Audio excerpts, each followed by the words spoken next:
I have this one question that keeps popping up at the minute. And that is, what is the point of success if you don't have anyone to celebrate with?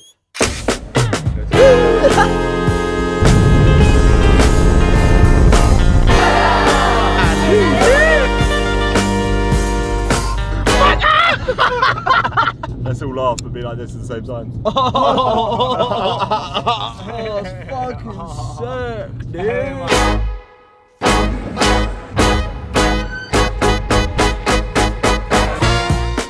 Hello, welcome back to Growing Pains episode 3 now. See, I was going to post these weekly, but it kind of just got to a point where I realised that with workload, training for this marathon and everything, probably not going to be doable. So I'm going to go to doing it basically every 2 weeks now, which I think makes more sense, and it also kind of allows me to free up time to do other things as well, which also will be coming very soon. Before we get into anything though, I just wanted to ask, how are you guys? Comment down below how everything is going, if there's anything that you want to get off your chest. I think it's important to sometimes just take a quick second, check in with yourself, how you are, all that stuff. The last couple of weeks for me have genuinely been really busy. It's been a lot, but I'm happy to be busy. You know, I'm doing stuff, I'm chasing my dreams every day and all that business. So, you know, it's not something that I find difficult. It's obviously hard because it's taxing and you're working hard and stuff, but I love doing it. And as for training, it's been a bit of a mixed bag. The running in itself is going well. My knee's holding up fine. I'm feeling really good now. We are currently 3 weeks out from the marathon, so I'm feeling really strong and really good about everything. What I will say though is I think I've maybe found it all a bit lonely. Like, obviously you spend so much time running by yourself, training by yourself. Obviously because of my job, I work a lot by myself. Like it's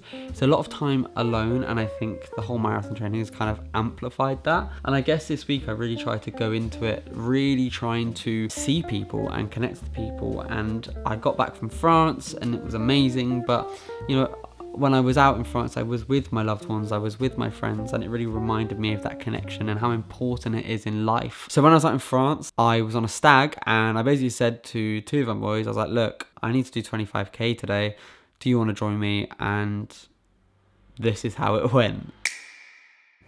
Hello, we're about to do a 25k and we are right now on the coast. I'm doing it with Els and I'm doing it with my boy Matt, and we have the most beautiful views of the sea right now. Right, we're 5k in. How are we feeling, boys? Woohoo! So we are 12.8 in. We've basically done a big lap. We've just done a 12.5k lap and we're basically gonna do it again. Let's fucking go. Woo! Okay, so we are 20k in. I get this thing a lot, right, where I'll be running, I'll be fine, then all of a sudden my heart goes and it's like I feel so anxious, I feel really faint, and I feel like I'm gonna pass out. But that isn't actually because of the running, purely my anxiety, and I'm getting better at like catching it before it becomes a problem. Yeah, earlier I was coming up this hill that I'm running on exactly now. I genuinely thought I was gonna pass out. It's not actually my body, it's my head, it just goes. So we're feeling good. This is officially the longest run I've ever run in my life. Every step. I'm so blessed, I'm so proud right now, man. I'm so proud. Considering last week, I literally was in tears after running 6k, and now I'm literally about to finish 25. I've still got 500 metres. Shit, really? Yeah, I'll go down that way and come back. Yeah, alright, nice. Oh, God. 50 metres. Let's do this. Let's finish strong. Come on. Come on. Here he is. That was a tough one, I'm not gonna lie. Fuck it, we just ran 25k, I'm mental. I did a bit more. Shall we have a burger? Yeah. I'm pretty down, you know. I'm down for food right now. Chip burger and chips. Do you know what I mean? Burger and chips. Yeah, mate. Yes! Is that the doorbell? Yeah, I'll get it. Thanks! Someone's at the door. As I mentioned before, I think like in this job, it's something that can feel quite lonely at times. We work a lot alone. I spend so much time essentially locked in a room, editing, scheduling posts, writing script. You know, you spend a lot of time essentially as a one-man band, even when you have management and all this stuff. So, you know, it can be a very lonely job and kind of like a lonely existence, you know, especially because not everyone that you're going to meet at certain events are always going to be that lovely. It's just the nature of this industry. Like, I'm not giving like a big scoop right now, like, oh, a lot of influencers are knobheads. It's not what I'm saying, by the way, but like, it's kind of what people think anyway. But you do meet certain people where it does feel a little bit forced, a little bit fake, which I totally understand. I get it, and you know, probably someday someone has said that about me, which I really hope they haven't, by the way. But when you become part of like a team, or you meet like a really good solid group of like-minded people, the difference is just genuinely unbelievable. Like, I went down to this runner ambassador day. It was genuinely so good, and I filmed it also. I'll put it in now. Enjoy.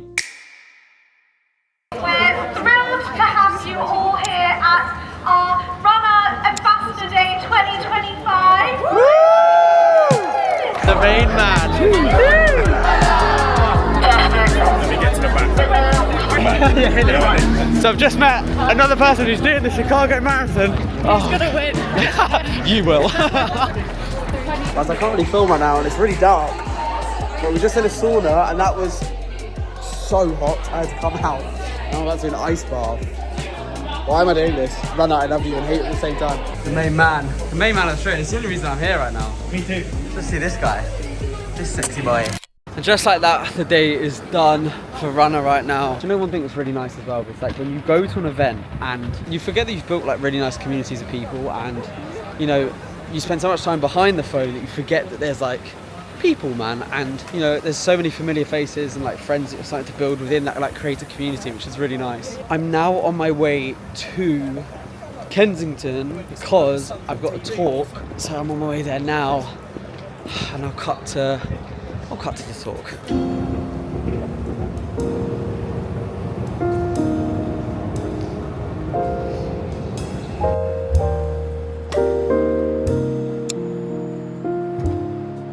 Today has been a bit of a madness, I won't lie.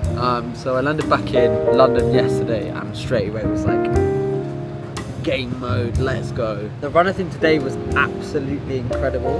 I didn't know what to expect. I didn't know how many people were going to turn up.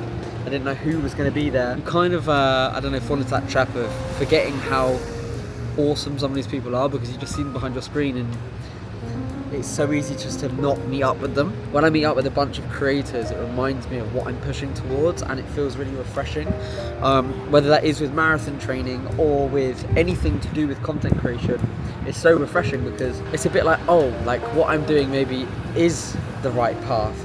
It is good because when I look at all of my peers and the people who are in the same rooms with me, I love all their stuff and I think what they're doing is amazing and I think they're on a really good journey and I'm really proud of those people, even though I might not know some of them very well. So I think that's kind of one learning that I'm already getting from this week is to look at myself exactly how I would look at other people and be proud of myself, how I would be proud of other people. It's just an easy one to forget, innit? We're here, Urban Greens, here for the panel. Let's go. Every day we will see posts that say things like saying things will not be okay, which we know that. The numbers aren't changing.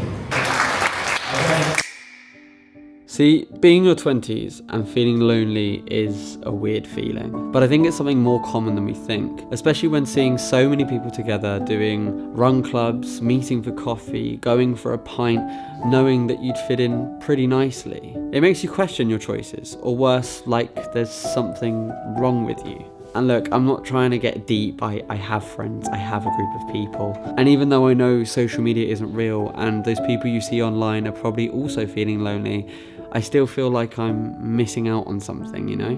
I guess what I'm trying to say is, yes, I'm career driven. I will do the late shifts and I'll probably open my phone up when we go for that pint. But why now, on a Friday night, let's say, am I struggling to think of someone I can go for that drink with? Look, we live in a pretty strange time where everyone feels really divided, and as a guy it can be hard to find where you stand. But this isn't about a group of people because I reckon we all feel this. Or maybe it's that combination of shame of reaching out, or scared of being that weird guy asking someone for coffee without really knowing them. Maybe it's your own head that's holding you back. If you're getting older and having friends move away or creating more and more distance within those relationships, it makes you realise how important they really are, because if you reach the top of that mountain, what is the point of doing it alone?